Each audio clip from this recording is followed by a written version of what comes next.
नमस्कार दर्शकों, आज हमारे साथ है गिरीश पति त्रिपाठी जी, मेयर फ्रॉम अयोध्या। तो चलिए जानते हैं इनका महाकुंभ का क्या अनुभव रहा है। अ, गिरीश जी, जैसे आप आज इस महाकुंभ में आए हैं, तो वो विशेष आपको कैसा लग रहा है? यहाँ की आध्यात्मिक ऊर्जा के बारे में आपके क्या विचार हैं?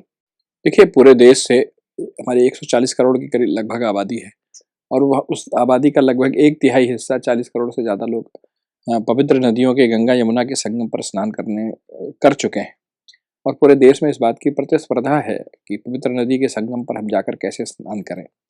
स्नान की प्रतिस्पर्धा, साथ ही साथ पूरे कुंभ क्षेत्र में विभिन्न संस्कृतियों के, विभिन्न धार्मिक मतांतरों के लोग अपनी-अपनी बातों को रखने के लिए, अपनी-अपनी व्यवस्थाओं को लोगों को समझाने के लिए, लोगों के जीवन के परिवर्तन करने के लिए, तो मानवता को न सिर्फ स्नान करने के माध्यम से अपनी पाप मुक्ति की जो अवधारणा है उसको जानने की बात, बल्कि एक दृष्टि प्राप्त करने के लिए पूरी भारत की जो संस्कृति के जो विभिन्न अवयव हैं, जो विभिन्न प्रतिनिधि हैं, वो पूरी मानवता को एक दृष्टि प्रदान करने के लिए आज संगम के तट पर है। तो इस इतने बड़े आयोजन में जो मानवता के कल्याण के लिए और मानवता को दृष्टि प्रदान करने के लिए है, उसमें सहभागी होना, उसका खुद का हिस्सा होना, उस ये अपने लिए अपने आप में एक बड़ी विशेष अनुभूति है और उसका मैं बहुत आनंद ले रहा हूँ। जी, बहुत-बहुत धन्यवाद। आज जैसे विशेष आप ब्रह्मा कुमारी इस परिसर में आए हैं इस महाकुंभ के, तो हम आपसे जानना चाहेंगे कि यहाँ आकर के आपको कैसा लग रहा है? यहाँ पे आपने जो एग्ज़िबिशन्स देखी, उसके बारे में आपके क्या विचार हैं?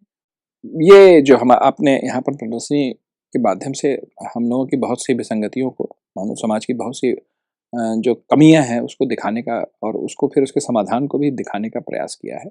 तो बहुत से लोग हैं जिनको कमियों के बारे में पता नहीं है, तो पहली बात तो उससे परिचित होंगे। दूसरी बात ये है कि कमियों के साथ-साथ समाधान और वह संभावनाएँ जिससे मानवता आह्लादित हो सके, आनंदित हो सके, विकसित हो सके, उन सारी संभावनाओं को भी आपने अपनी प्रदर्शनी में समेटा है। तो एक अच्छी अनुभूति और एक अच्छा अनुभव है इस प्रदर्शनी के माध्यम से, ना सिर्फ़ सीखने की, ना सिर्फ़ अपनी कमियों को जानने की, बल्कि उस कमियों के परिष्कार की, सुधार की भी गुंजाइश आपकी प्रदर्शनी के माध्यम से मिलता है, तो अच्छा लगता है।